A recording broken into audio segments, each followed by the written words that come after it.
And there's no intro because I screwed up. Yes, you did. I did. I didn't put it back. I didn't. Alex, I didn't even look. I thought I had everything set up. I'm the worst person. Oh, man. That just ruined the flow of this show. Oh. I am so sorry. No intro song from Arcana Kings this week. Here we go. Maybe you can fix it in post, but for the live, it doesn't exist. Yeah. I did the interview with Dante Myers late last week, and I took it out of that. And turns out you have to put it back in again for it to stay. And usually I remember to do it, and this time I was too early set up and I didn't even look. So I am putting the outro in right now so we don't forget. It's a learning lesson for both of us. Will we learn? Probably not. No. But there is a lesson somewhere. This is the Piffle. Wow, it's a mess. We're screwed up. This is the Piffles podcast. We're your Saskatchewan Roughriders fan podcast. Even though we're wearing our NFL digs tonight because your team, the New England Patriots, are facing my team, the Denver Broncos, in the AFC Championship game. No, correction, is now officially the Jarrett Stidham revenge game. I hope so. That's yeah. You want to know my favorite Jarrett Stidham fact? When we were big into getting helmets, as proven by this, it was cheaper for me to buy a Jarrett Stidham autographed helmet than to buy a blank one.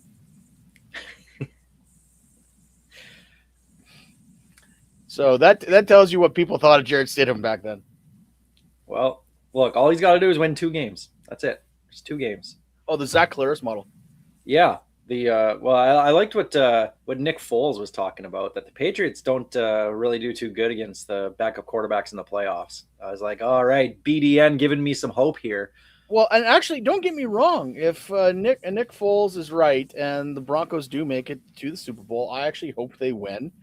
And then they can have that entire quarterback controversy that makes no sense and have that fight. And it'll be awesome as a guy who's not a Broncos fan. I mean, if it helps them win, sure, I'm for it. But anyway, we're here to talk Rider football. That's what we're going to get to. This is Piffles podcast, your Saskatchewan Roughriders fan podcast. Thanks for watching the live feed. I don't know why you're doing it because it's already gone straight to hell. But thanks for watching on YouTube, Facebook, X, wherever you're doing it. Watching on SAS Telemax TV on demand. We appreciate it. Listening wherever you get your favorite podcasts and us as well. We're proud to be brought to you by Dairy Queen on Elphinstone Street and SAS Drive in Regina. We're also proud to be sponsored by Kathy Festian of Royal LePage Next Level, Churchill Brewing Company, District 306, Regina's Tactical Laser Tag Experience, Bigfoot Vodka, and Creasy's Premium Home Leisure Jacuzzi Spas. Well, our teams are going to fight this weekend, but there is a CFL fight that's brewing and might come to fruition. I hope it does. We're going to talk about that in the opening kickoff. Let's get started.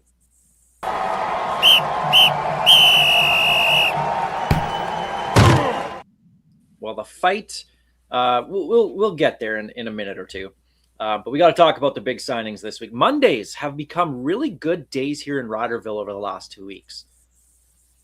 Don't know what it is. I appreciate it coming out with all the news Monday and Tuesday before we do the show. So thank you, Craig. New year, new riders. No, gone are their Wednesday signings. It's happening on Mondays and Tuesdays now. I love it. Just wait till they drop that Jake Mayer re-signing tomorrow. I don't think that's going to happen anytime soon. But that's also because they just re-signed Jack Cohn to a 1-year deal.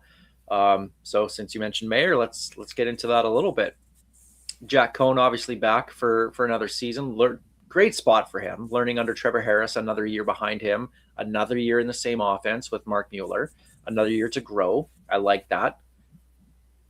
Is he going to be given a legitimate shot at the number 2 quarterback, or are they still going to be active in free agency? That's a good question. I don't know, because the little that we did see of him, he didn't exactly light my feet on fire.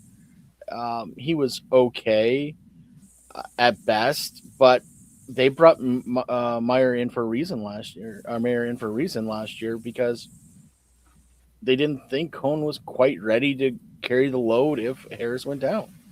And yeah, we had limited action for Jake last year, but I don't know. I wouldn't be shocked to see them still bring in a vet. But at some point, you've got to make this guy fish or cut bait. I don't know what he's got, to be honest. And that's the thing is the playtime that we've seen from Jack Cohn, while not very impressive, his first game, what was it, 2024, the end of the season there, wasn't bad, all things considering, when you're playing with a whole bunch of backups. The game in Winnipeg in 2025 didn't look great, but again, that team checked out. They were just trying to stay healthy. That was a vanilla offense they were running. We haven't seen what he's been able to do with the starters of this team. So I don't mind bringing him back. It doesn't hurt to keep a guy in the system and continue to learn, especially when QB1 one is up there in age, but also does like this guy. Well, you could see with the way they were talking about him 2 years ago that even though he was the third stringer, like they were talking their way around Shea Patterson as Cone being the next guy. So obviously people in this organization have a very, very high opinion of him. He must show it in practice because, like I said, we haven't seen it yet under live fire. So I don't know. There's going to be probably at least one game this season where Trevor is nicked up or has to take a little bit of time off. But will it be him, or are they going to bring in someone off of the free agent list out there with just a little more experience? And with experience, a couple names that are being thrown around. Dustin Crum, which seems to be kind of the consensus by fans that I've seen that want to bring him in, and Taylor Powell. Powell's the easy one. Powell's probably the most popular one. I also don't know about Crum. Like, yeah, he had the Crum back, but he did show improvement last year. I wasn't big on him because he really hasn't done anything other than the Crum back against Winnipeg a couple of years ago. But last year he did progress late in the season, so that is promising. So I don't mind with our coaching staff giving him that chance. But I mean, if you sign, let's say they sign Dustin Crum, just throwing that out there, right? If that happens, I don't think it's a competition for number two. He's number two, and Cone is relegated to, I mean, fourth on the depth chart when Tommy Stevens is going to be your number three, right? And which will lead to our fight coming up here, and that hampers the development of Jack Cone. And to play devil's advocate on that one, Farhan isn't exactly wrong on that, but he's not seeing live game fire. But practice, same thing though. Like, let's be honest, those third, fourth string guys don't get much time anyway. Even the second string guys nowadays barely see any time with the ones at practice. It's not the same way it used to be when you could run these guys 10 hours a day and then put them in the weight room at night and go live fire and pads. There's restrictions you put on these guys. So yeah, the third and fourth strings are not getting the time they need to develop. And we'll do this right now since we're talking about it. Farhan Lalji hates Tommy Stevens. Just straight up. Hates him. Hates Chris Strevler, which I get that. I get that one. It's funny that Steve loves him for some reason. I know it's weird. Everybody hates him, but Steve just friggin' loves him. Farhan Lalji, basically saying, start by eliminating the sneak specialist. I don't want to see guys holding roster spots when we know they'll never be legit quarterbacks in this league. That hurts development of the next wave of quarterbacks. It's not the only strategy, but it is an easy first step. And that's when they were talking about what's wrong with the game. And quarterback is an issue that's with pro football. It's not just the CFL. The NFL has this problem as well too. Can you name 32 good starters in the NFL? I can't. And there are 32 teams.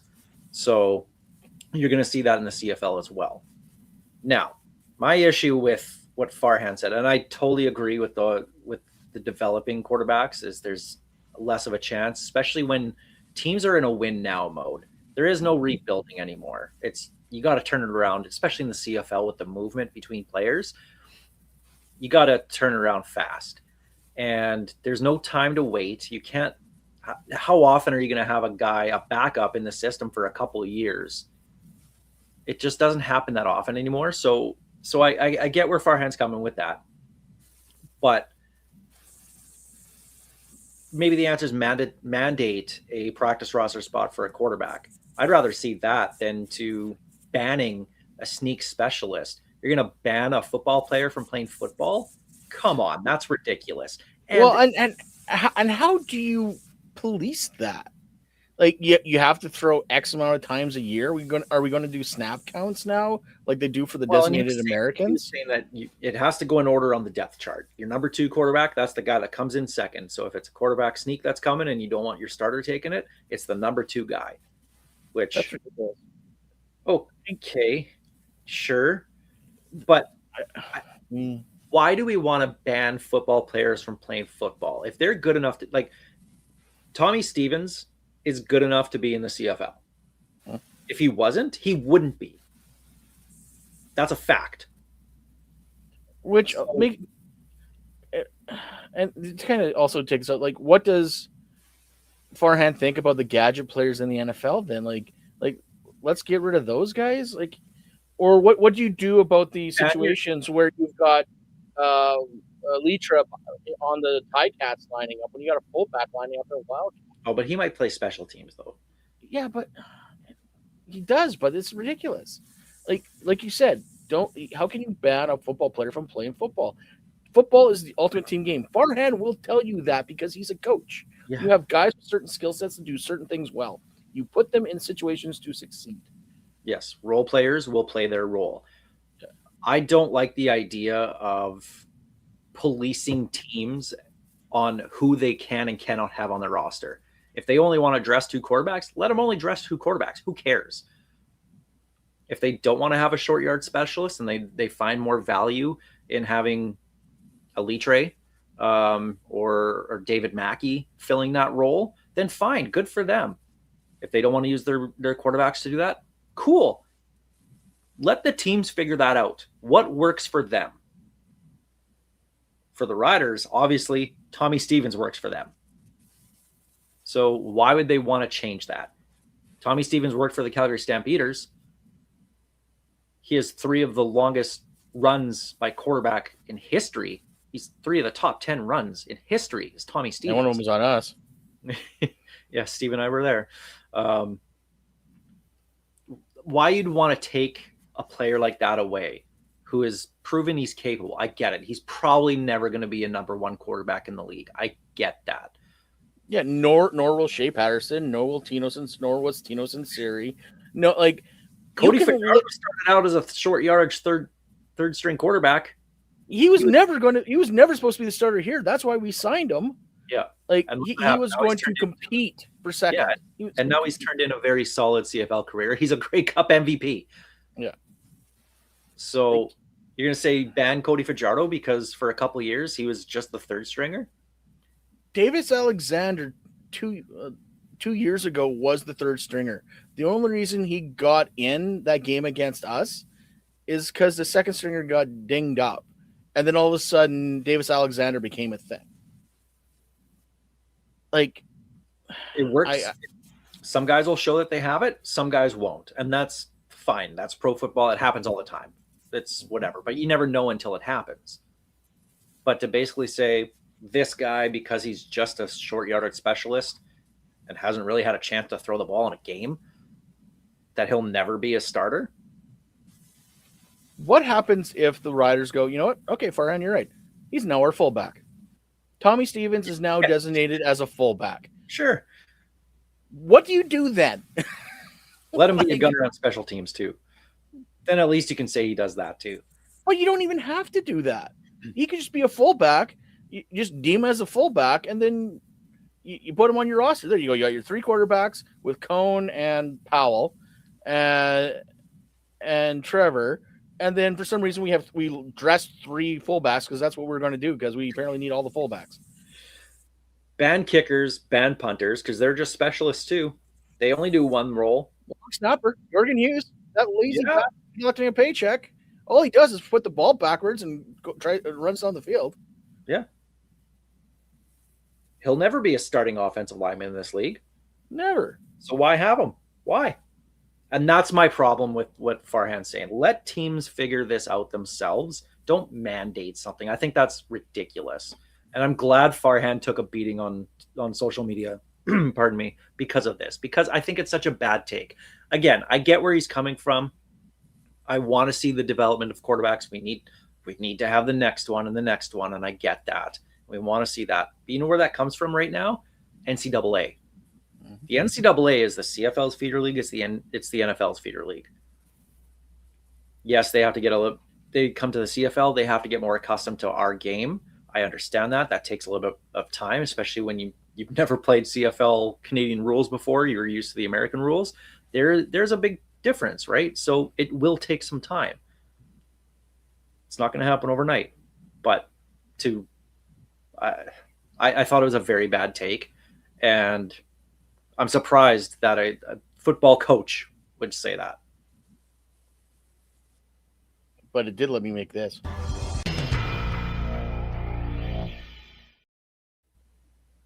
Very nice. I love it. That was such a fun game.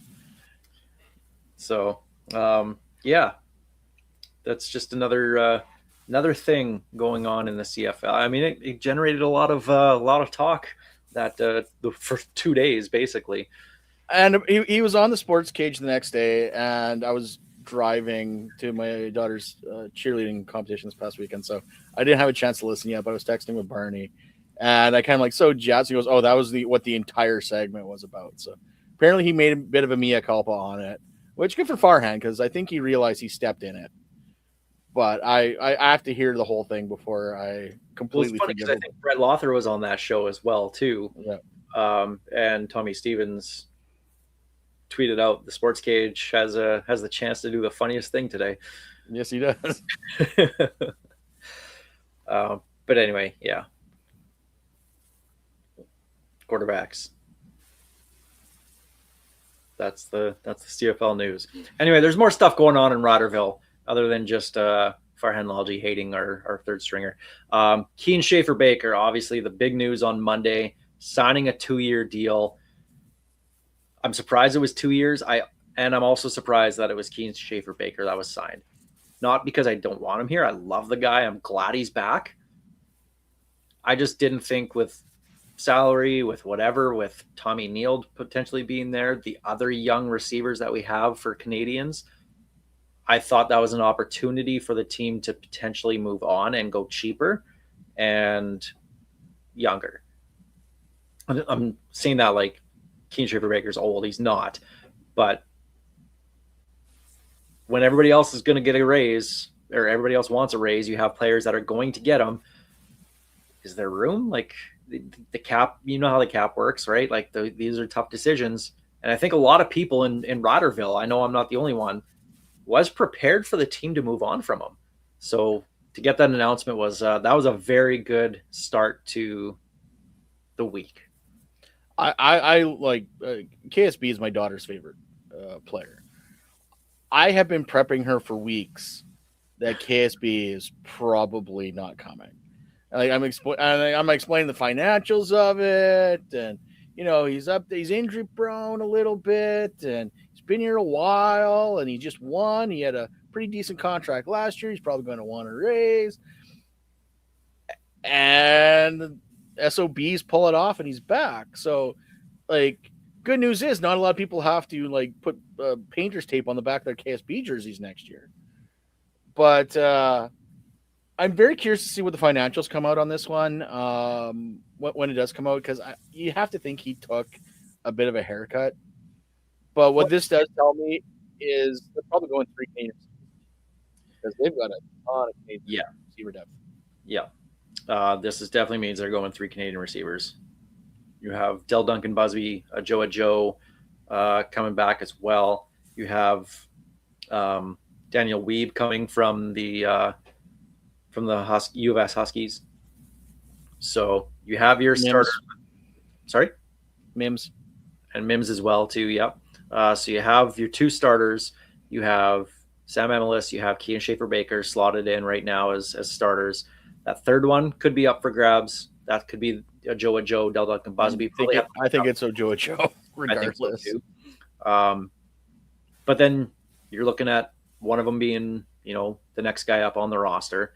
Probably seen one or two of them on the practice roster as well too. So I think there's room to keep these guys. So, but this does show me that they're for sure going to go with 3 Canadian receivers, which we had that all last year. Worked out pretty damn well.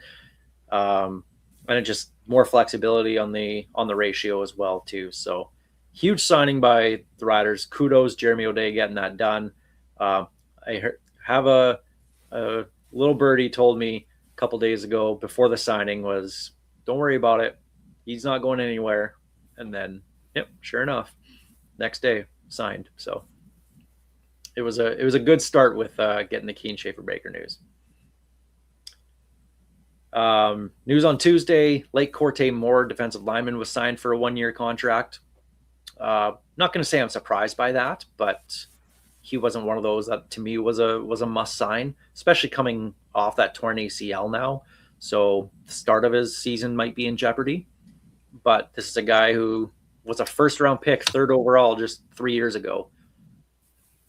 And I see there's more potential in him than someone like Benoit Marion, who's hitting 30 years old. It's a rotational player, guy who can play specials as well too. And when you could potentially start Ali Saad, he will need a backup. You can slot Corte Moore in there as the backup, even though he's not a tackle, but it doesn't really matter. You can line him up. As long as you rotate properly, it should be fine. Exactly. It's funny, you and I were kind of joking back and forth. It was like all the guys that were like, "Yeah, do they need to really make them back? Yeah, sure. Right." I'm like, I won't hate it if they do, but if they do, it's all right. And this is 100% one of them. Corte Moore has always been about potential. Mm-hmm. Like that, his rookie season, he showed plays of absolute brilliance, but he's been in the tub a lot. Like he's been hurt quite a bit during his stint here. I'm very curious what a full season of health would look for a guy like Lake Corte Moore. Could he get on the field more than he already is? Hopefully. That's why they drafted him early. They saw a lot in him. So, I don't think the market for him was that good. I don't think he was rushing to the window. I think he knew what his value was, and the Riders obviously gave it to him. So, nothing wrong with good Canadian depth on the defensive line, that's for sure. Absolutely.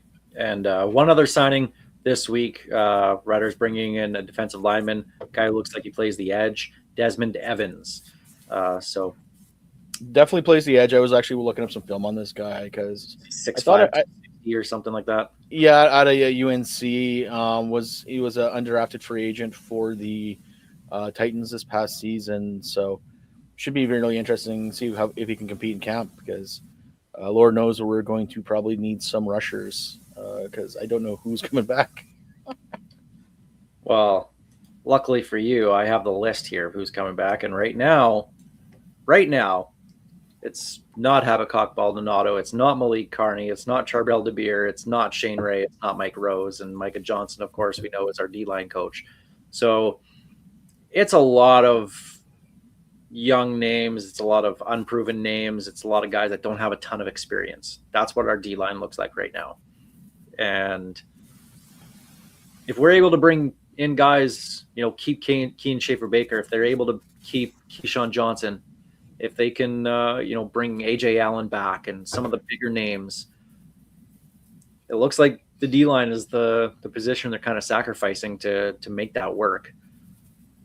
But well, it used to be true. The Riders were always good at finding defensive ends. Our tackles were usually the stalwarts, and then they would just plug and play around them. So hopefully we can find something like that. Hopefully they can bring Mike Rose back as the aged veteran because that's what they're missing right now. They have got no veteran presence on that defensive line, so they got to figure that out in a hurry. That's not Micah Johnson. And then go from there. Other news this week with Rider related talk to it. So one of the running backs on our roster, Marcus Major Jr., was actually drafted by Houston in the UFL for their draft. So they clearly don't care about CFL contracts or honor it. So I'm curious to see how that'll work out. Will Marcus Major go there? And if he does that mean he's not coming up here for training camp? There's still, time after the UFL ends to come up here, but that's an interesting one. I'm very curious on how that's going to work out because, yes, I understand there's a suspended list for the riders to obviously hang on to his rights, but the fact remains is he signed a new contract a month ago. Yep. So there has to be some sort of legal recourse that he signed a deal, whether or not that will be. Say what you want about politics, whether or not that will be acknowledged in the United States of America by a Canadian legal agreement. Yeah. It will be interesting to find out, but I don't know. I'm actually also in that UFL draft. Our left tackle from 2024, Trevor Reed, was drafted by Dallas. Of course, he went to the NFL, had his stint there with Minnesota, got hurt. Was it Minnesota he was with? Yeah, it was Minnesota. Ended up getting hurt and released with an injury settlement. So there's something, a little bit of rider ties there. You're burying the lead. He's protecting my boy, Luis Perez, who was. Did they just shuffle? Did they just shuffle the deck again in the UFL? Because he was a renegade renegade, and then wasn't, and now he is again. The league's a mess. So there's your rider news from the last week since our last show. We'll keep watching, see a few more free agent names hopefully get crossed off this list as we get the last 11, 12 days before the Ed Hervey window opens. And it is the Ed Hervey window. We are influencers. Yeah, he has embraced it. He was asked by Justin Dunk at the CFL meetings about, or by 3 Down, he was asked about how do you feel about the window being called, the Ed Hervey tampering window, and he embraced it. He's all for it. And where did that start? 3 Down? You kind of forgot to mention where that started. Yeah. Should have trademarked it when we had the chance. Another one for you to trademark, the Piffys. The Piffys are next week, our first annual, maybe only ever, I'm not sure yet, we'll see how it goes, award. I realize it's episode 350, like we planned it that way. Yeah, I was actually thinking about that the other day. I'm like, oh yeah, that's going to be 350. That works out well. Next week we're doing an award show, the best and worst of Rider Nation and CFL. Yep. From the last year, which sums up this podcast. Sorry, it sums up this podcast. The best and worst of Rider Nation, pretty much. So we're gonna have some fan votes. Our first vote is out there right now, and that is your favorite play of the year: the Grey Cup goal line stand, Tommy Neald's West final touchdown, Mario Alford calling game in Toronto with that game-winning kick return, and Tavon Campbell's pick 2 against the Bombers Labor Day Classic to seal that win. Those are the options. Coming up throughout the week, we'll keep posting them. You're going to see stuff like, who's your favorite rider? Who's the player you love to hate? There's a few names. I'm looking forward to seeing how that vote goes. I think I know where it's going to sway, but Henry Burris. Don't give anything away yet. No. Henry Burris will make an appearance on the Piffys, I promise. Might not be where you think it's going to be, but and not in person. Probably not.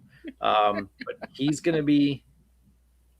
He'll be part of the Piffys. I'll just say that. Favorite Saskatchewan talent, all that kind of. So we'll have votes on there. So please hit the socials, Piffles Pod on Facebook and X. Throw us your votes there as those come out. We're also going to have. Other ones. There'll be other ones. Can't give them all away now.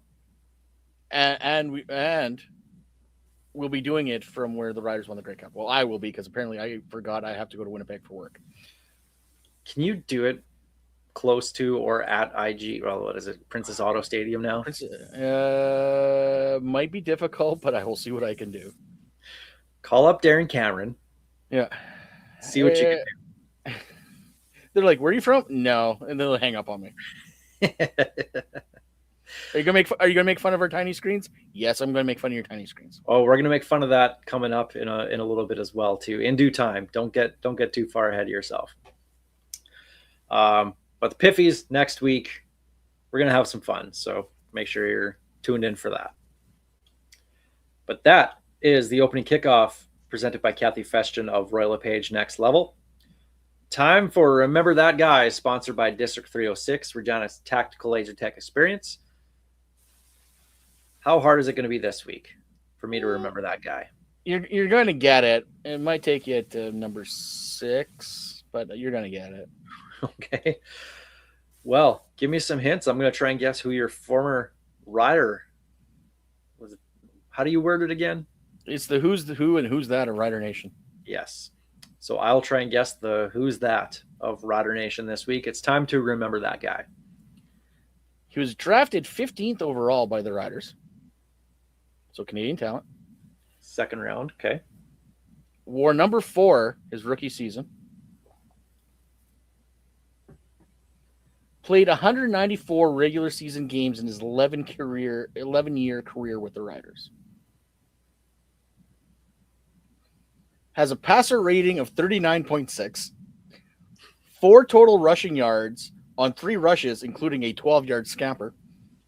But he has 51 interceptions. He's a Grey Cup champion. 3-time All-Star, a Gemini winner, a Canadian Screen Award winner, and honorary colonel of the 417th Combat Support Squadron. Glenn Suter. And last hint, I like this guy, but a lot of people don't. The interceptions is kind of what led to it. I was thinking. I was wondering if you would get it on that one. I'm like, okay, and yeah.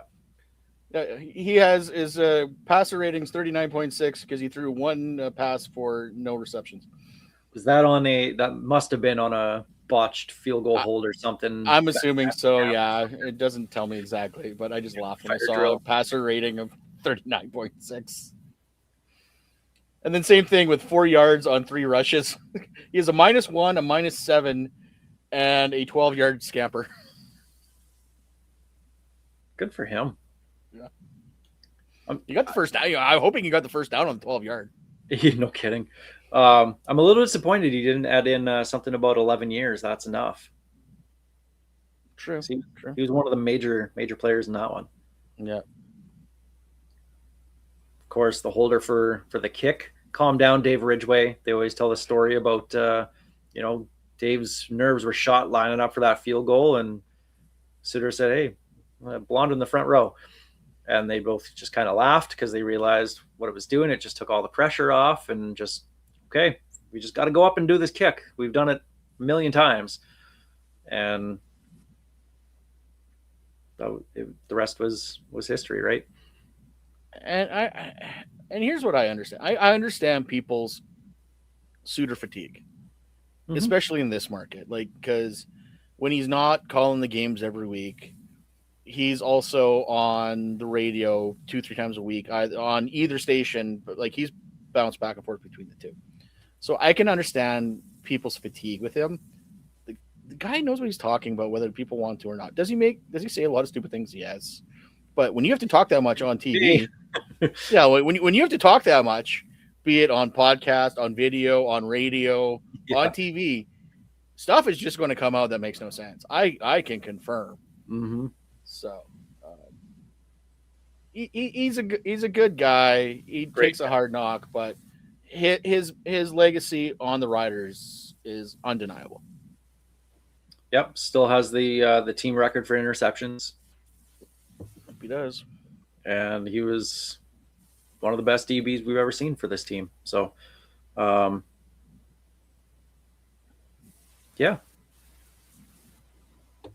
I had a great relationship with Suter when we were both doing green zone stuff.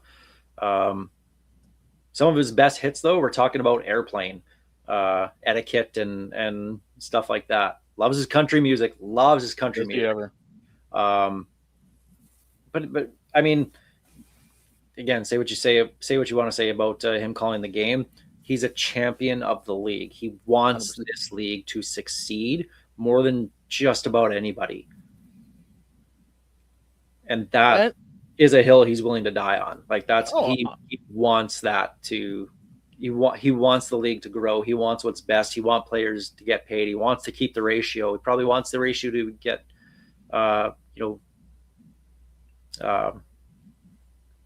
higher, I guess, right? Like he wants expanded. Yeah. Expanded. Thanks. That's the word. But yeah, he wants what's best for this league. Of that, I have no doubt. Like last time I was on the cage, we had him on with the head of the Regina Flag Football, whose names escape me right now, and I feel terrible because he's a good dude, also deep into football in Regina. And Glenn goes, next time I'm in town, let me know if you got something on. I want to come down, help out, talk to the kids. I'll do whatever you need me to do. Let me know. Like, he is a big ambassador for the game.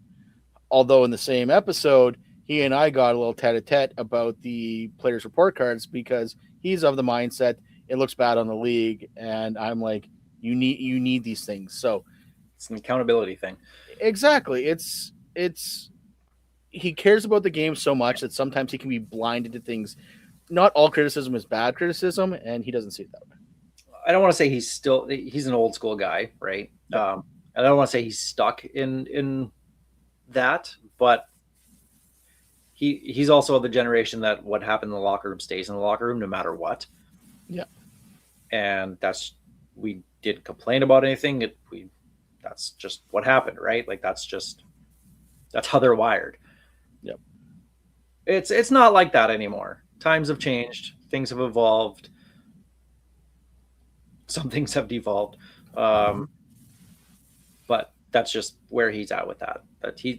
That's what he grew up playing. That's what he, was ingrained in.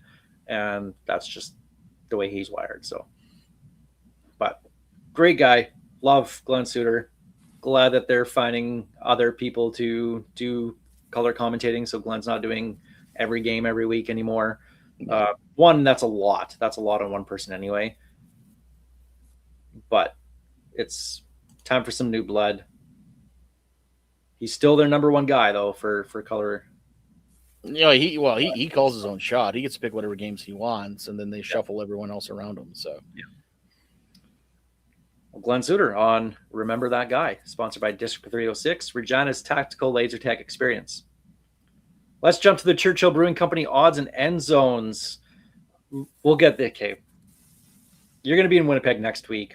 I am. You have to give me reports on if they got their new video screen in yet. The Bombers announced that they're getting new video screens, higher resolution, going to be great, better picture. John Hodge of 3 Down Nation tweeted out that he was told from a team spokesperson that the screens will remain the same size they are. Better resolution. 57% better resolution.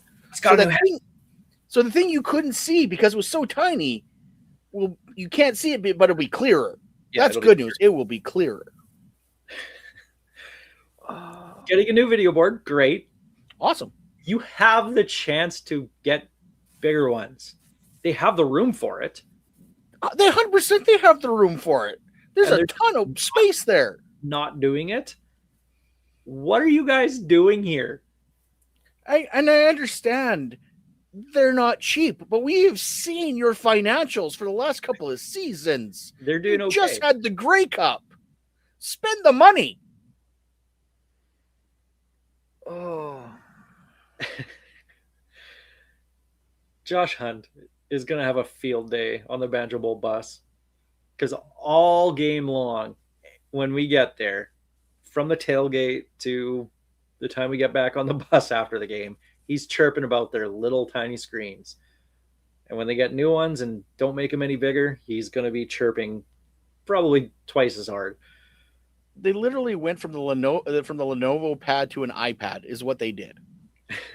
Like, it's the same size, just a little better resolution. Oh, so good one, guys. Oh, like, well, there's going to spend that money on putting the loudest fans all around the stadium. More is what they're going to do with that extra money. Alouettes making a splash in free agency kind of thing. Tariq Owens, the son of Terrell Owens, wide receiver as well, signing with the Alouettes.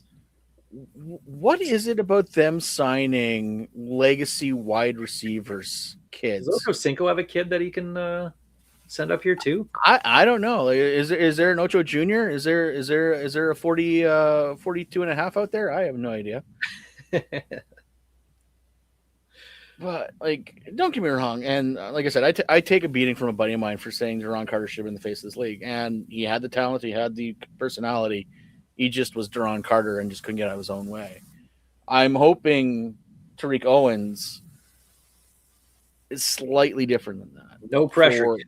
Yeah, no pressure kid. Like, don't get me wrong. Terrell Owens, I think, is misunderstood. Like when I think of Terrell Owens, I remember push-ups in his driveway. Mm-hmm.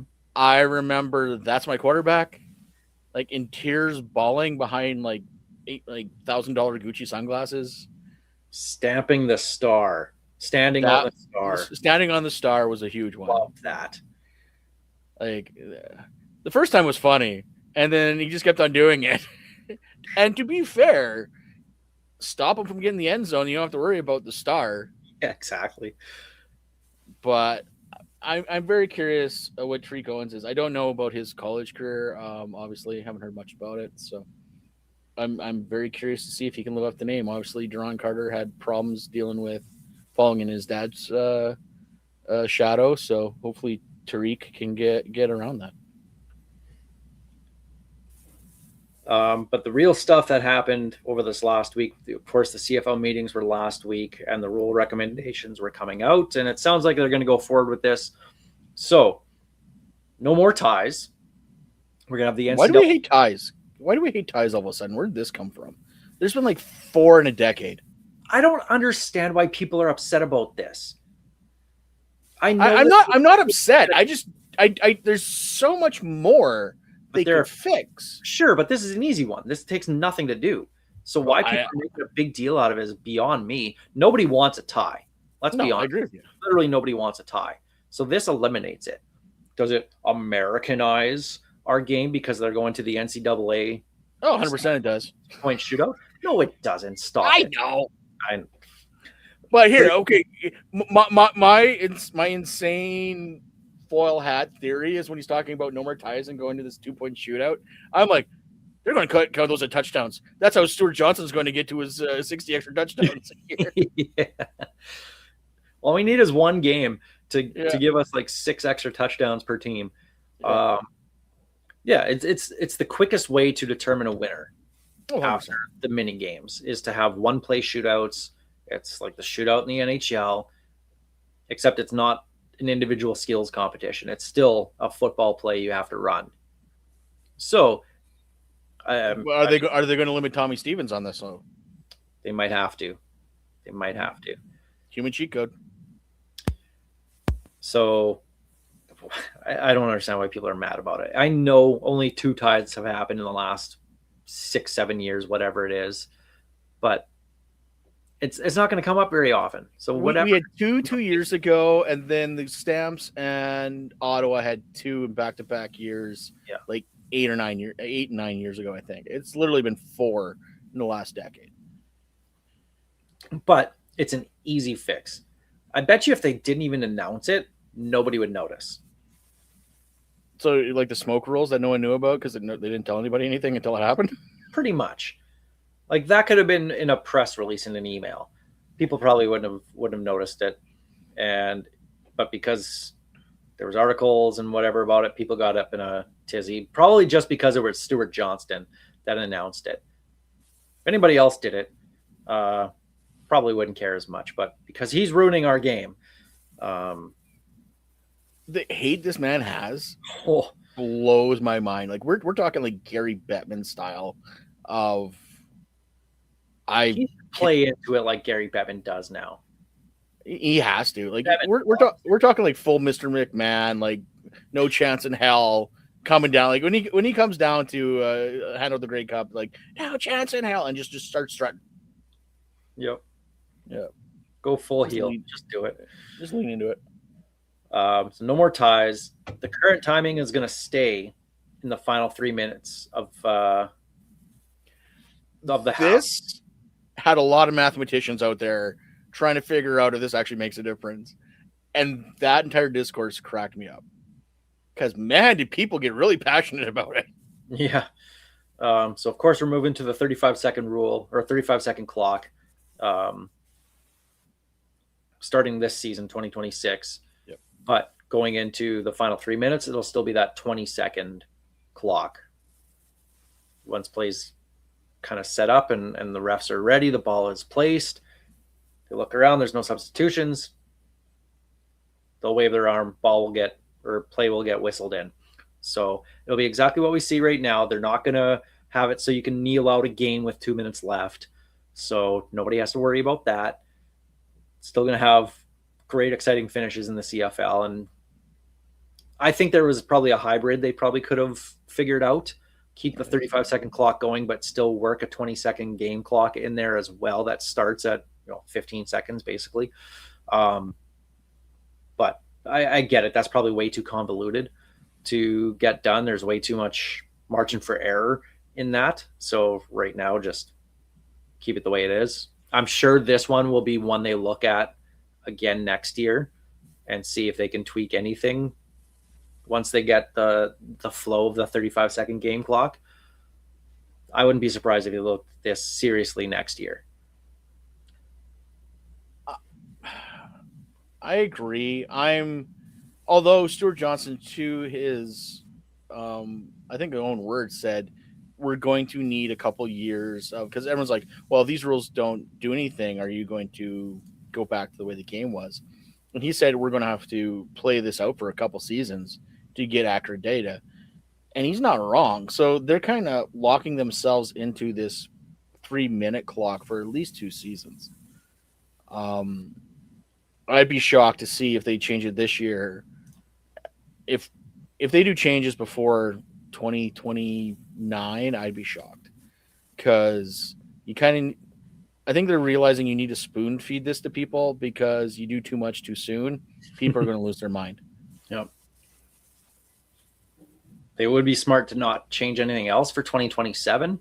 So we'll let that play out as well too.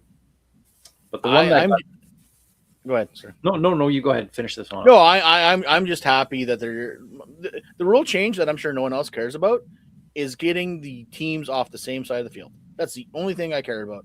It looks Bush League, it looks dumb, and I hated it. And that helps with the play clock thing too, right? That'll quicken the game of substitutions, where if the play's down at the 10-yard line, team B over here that's on this side of the field, their guys got to go 100 yards basically to get over, to get lined up. So this will eliminate that. It'll help smooth things, make things a little bit smoother. So I like it. Obviously, that's a big one. But you're not. And speaking of Jerron Carter, we won't have a player running over a coach again. I missed Jerron Carter so much. He was great. Campbell deserved that. Campbell deserved that. Yes, he did. I am 100% on the side that Campbell deserved everything he got on that one, because he was standing on the field when Jerron Carter was trying to leave it. That is 100% on him. And it could have been anybody else, but because it was Duran, it became a thing. 100%. But the one thing that got people going too was changes to the playoff structure. Stuart Johnson says that they're questioning how teams in first place only have to win one game to get to the Grey Cup. So is there a potential that they're looking at changing the playoff structure? And if they are, how the hell is that going to work with only 9 teams? Well, and that's what I kind of said to you and I publicly on that one was, you cannot have 8 teams make the playoffs. No. In a 9-team league. You might as well just have all 9 teams get seeded for the playoffs at that point. 100%. And then I've seen people go well, we got to go to one conference. Yes, do that. I'm 100% for the one conference. honestly, if I had my way, East winner, West winner, because you're playing everyone anyway. So you get 1 and 2. So East winner, West winner, get buys. And a lot of people say, well, two. What if it happens if two guys from the West are the 1 and 2? They should be 1 and 2. And I'm like, no, like you still need to do East and West, because if you move all the finals to all the playoffs to the West, kiss the East, Karen goodbye. Yeah. So the first in the East, first in the West, and then you reshuffle the deck after that. Yep. Is the way it should be. It's what I truly believe. Just do it that way. It makes the most sense. The crossover math is starting to get too stupid and convoluted, and it only works one way.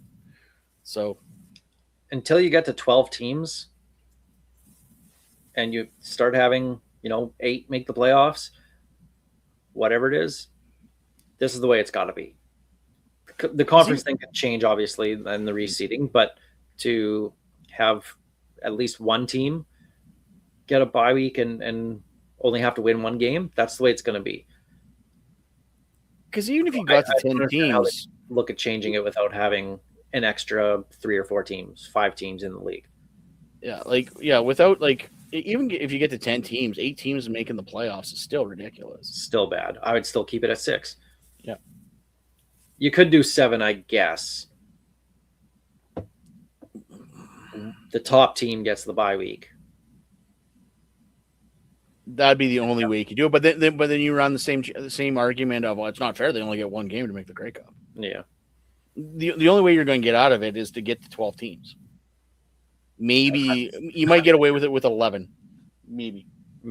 Yeah, but let's be real here. That's not gonna happen anytime soon. No. Hell, the 10th team that they keep on they've been promising a 10th team since the 80s. Yeah. Like a 10th team is almost as old as I am. That's how long they've been promising it. Like, it's ridiculous. Yeah. Actually, 10th team might be as old as I am. When did they promise the Schooners? Was that 81? I don't know, but then Montreal folded, and then Ottawa folded. And everyone wants to talk about American expansion actually took us over 10. Everyone always forgets about that. That's the answer. There you go. American expansion. Let's do it. St. Louis needs a team. We could do better than St. Louis. We could get somewhere that's a better destination than St. Louis, Missouri.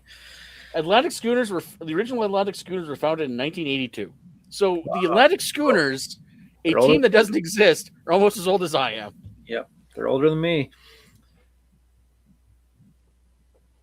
All right. Like almost 6 months after I was born, they were founded. That's ridiculous. Well, one more thing to get to this week before we go, and we're going to do our free agent preview presented by Creasy's Premium Home Leisure Jacuzzi Spas. Didn't have the time last week. We have the time this week. Time to look at the offensive line. So, there we go. Make sure the right one's on there. We'll start with who we have under contract. We'll go with the Canadians. And I think there's a potential for the Riders to go with either 3 Canadians or 3 Americans on the O-line. I can really see them doing one or the other, depending on if they sign one of their pending free agents. But under contract right now, the Canadians, you have Logan Ferland, Zach Fry, Daniel Johnson, Eric Anderson, and Dayton Black. So Logan Ferland starts, whether it's guard, whether it's center, depending on what their plan is, he's a starter. 100%. Zach Fry probably could start, could be one of the guards. I think he's shown he can play. I think there's a dark horse here on one of those guys that you haven't, like. Daniel Johnson was a friggin' stud. He was better at tackle than he was at guard. At tackle, I know 100% at tackle. I'm talking about a tackle. If he's past his injury problems and can get back up to speed, I think that's your cheat code right there. I think that's where you can then get to. You only need another American guard. Do you put him out there instead of Peyton Collins at left tackle? I don't. Teach him how to play guard then.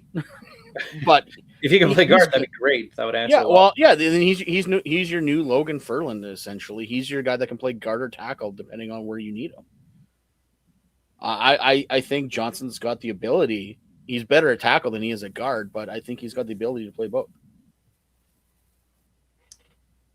Eric Anderson will be an interesting one. That was the first round draft pick last year, so he'll be in. Probably won't make the starting roster, obviously, but potential to be the sixth O lineman, or once injuries hit, because they happen with his O line, there's going to be playing time available.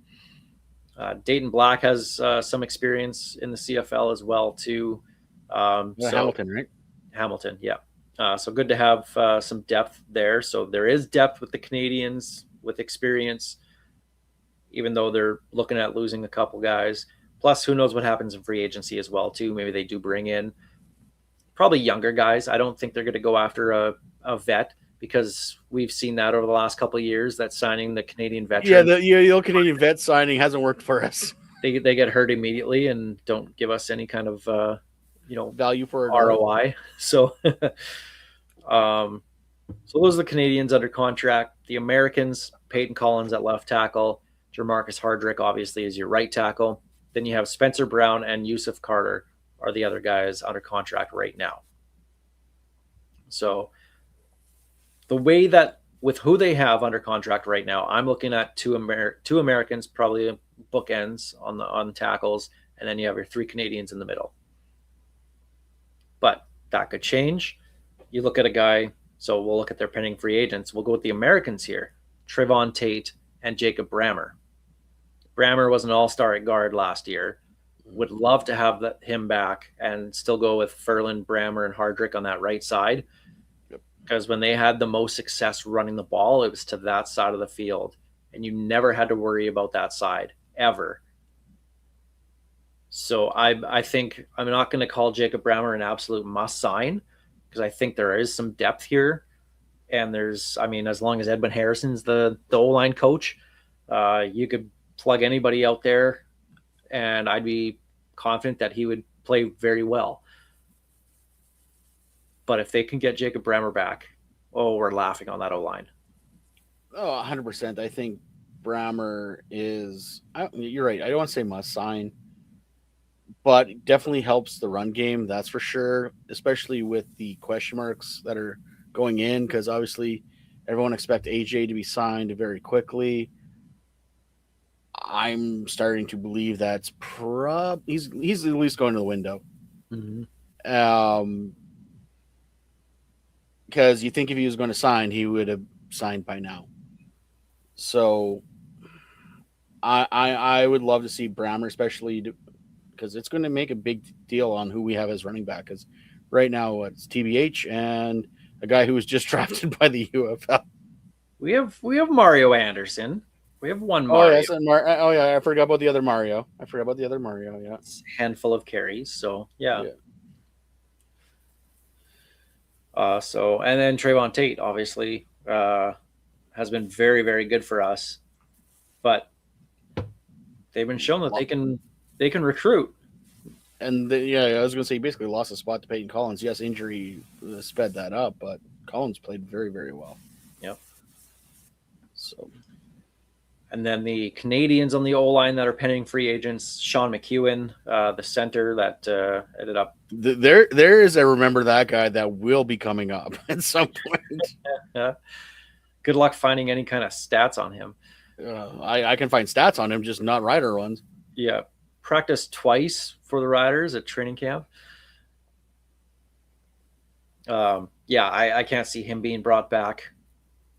Philippe Gagnon, obviously, again, another guy hurt at the beginning of the season, came back, but kind of got bumped out at the end of the year anyway with how they ran that. So that's it. They ran 4 Americans. Like you couldn't put them in. Like at that point, it was work. If it wasn't broke, they weren't going to fix it. So, but bless him for coming back though the way he did. Everyone thought he was done for the year. But so again, another guy I can't see them bringing back. And then two of the younger guys, Braden Knoll and Noah Zur. Depth pieces. I mean, they both looked fine. But I love Langenberg's Noah Zur. I really do. They keep on bringing him back, and he keeps on showing up, and then they keep on cutting him, and he keeps on coming back. Like, hey, you can't. You don't need to get ready if you stay ready, and he's always ready to come in and do what he needs to do for this club. And maybe that's because he's a Sasky boy. I don't know, but man, he gets cut a lot, and he keeps on coming back. Yeah, stay close to the phone, Noah. Yeah. And I don't see them re-signing either of these guys either. I don't either. At least not until after, free agency opens and moves become official. And maybe if they have a plan to bring in a free agent and it doesn't pan out, then you can maybe give Noah Zur that call or Braden Knoll that call. But you have the draft coming up as well too. Well, that's it. I don't see either of these guys being signed until after the draft. Because if they don't get an offensive line that they think is of quality, I think then you see one of these guys brought back if they're not signed anywhere else. Because they're probably going to go, okay, we didn't get who we want in the free agency, or we're set. We might need a body here in camp. Let's see what we get in the draft, and if the draft doesn't go the way they want, then you bring these guys in. It's similar to, I want to say, the Mitch Picton situation, where the Riders aren't scared Mitch Picton's going to go anywhere, but they're probably telling him to stay in shape, because I think he's not – the market for Mitch Picton, unfortunately, for him is Saskatchewan or nothing. Now, the good news with the O-line is they have the flexibility with the signings that we've seen. Jeremy O'Day keeping the Canadians around, Keane Schaefer-Baker, Sam Emilus, right? Going to go with 3 receivers, most likely, if they can bring Devon Campbell back. And if they make that switch back to Canadian at safety with Jackson Ford, or if they bring back Nelson Lacombo, whatever the plan is, they have some flexibility to go with the 3 Americans on the O-line again, which is what we had so much success with last year, that if the ratio allows it, maybe that's a strong play again. Obviously, you can never have too many, good old Canadian O-linemen. Injuries happen. We're going to see it. We see it all the time. But if you can run it back with 3 Americans, and we're seeing more teams do that now more often than ever before, because there's so many good Canadians elsewhere on the field. You're not having to, I don't want to say hide one on the O-line, but you're not putting I love this guy. I'm going to say his name. You're not going to put a Corey Grant out there at far side receiver just to have him be the token Canadian Josh receiver. Stanford, right? Like, you don't have to put one of those guys out there, because you have guys like Sam Emilus, Keane Schaefer-Baker, Tommy Neal, whatever, right? Like, you have talent elsewhere where you're not relying on having 4 Canadian O-linemen. So, and this is going to lead to a semi rant. Everyone always complains about the ratio, and the CFL is, and this was one of Luke Wilson's initial jump ins to the CFL, is the ratio is garbage, because why are you deeming Canadian players versus American players, blah, blah, blah, blah, blah. There are very talented Canadians at every position. Yes, at one point, it was easier to get 5 Canadian offensive linemen, because that's where the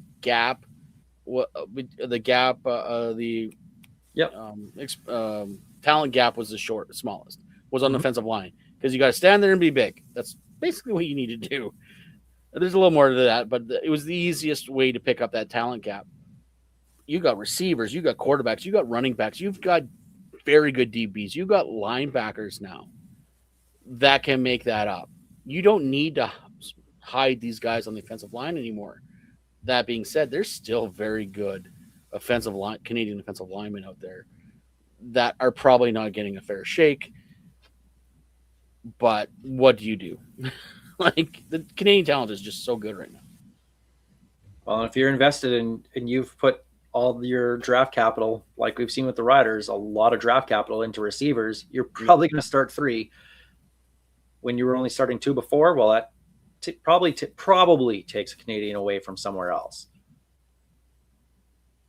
And when you look at what the issues that this team has had over the last, prior to 2024 and 2025, the issues that they had were on the O-line. Oh, And they figured it out, and they have a recipe for success now. So I'm not worried with what they have. I'd still like to see Brammer brought back, but if he's not, I'm okay with what they have. I think they're set right now. well, if you think about it, let's say we've got 3 Canadians as receivers. Yep. You got Devon Campbell for sure. That's 4 of your 7. You got Ferland for sure. That's 5. So chances are all he saw is probably starting this year. That's 6. Yep. You just need 1 more. Anywhere. Pick them. AJ Allen on the offensive line. Let's go. Safety. Yep. Like they've got so much flexibility right now, and we aren't even. This roster's not even cemented yet. And I wouldn't be surprised if Jo made a priority in free agency of getting Canadians. Yep. So, and then just let the chips fall where they may, right? So, O-line, it's a far cry from what we've seen over the last, the 2022, 2023. Oh, don't remind me. We're in a good spot now, and should only get better with guys like Eric Anderson coming in and having a full off season, full training camp, guys that they're going to bring in from the draft, whatever they're going to do there. And they've had a meaningful experience, and that's the thing too. Young guys like Daniel Johnson have had that meaningful experience, and staying with the same coaching staff, the same offense, that helps a lot. So they're in a very good spot.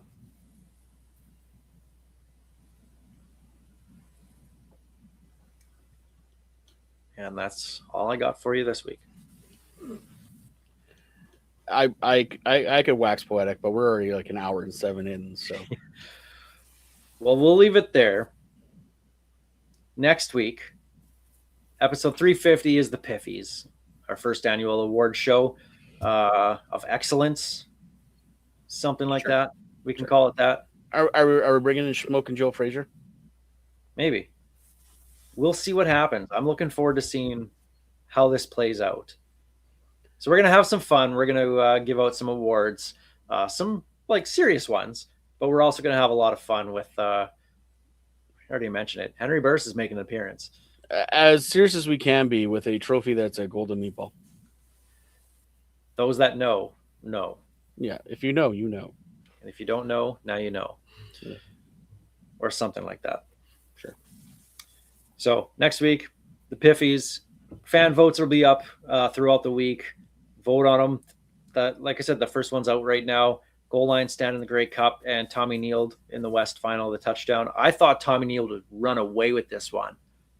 Tommy Neild's running the Facebook vote, but the goal line stand is still winning. Is winning the Twitter one last I checked. Yeah. So that one's gonna be close. I'm looking forward to seeing where that one goes. And for the record, the remainder of the awards are decided by the Academy of Piffles Excellence. Those are the important ones. Yeah, those are the important ones. There are some interesting categories, to say the least, and some very good nominees. But we're gonna save those for next week, and we're just gonna have so many graphics to do that I haven't even started yet. You don't have to do a ton of them. Enough. Make sure there's a drum roll. That's my only request. Oh yeah, no, don't worry. There's gonna be a drum roll. So join us next week for our first ever Piffy Awards. We really got to think of a better name. No, sometimes the dumbest ideas are the best ideas. That's all. Like starting this podcast.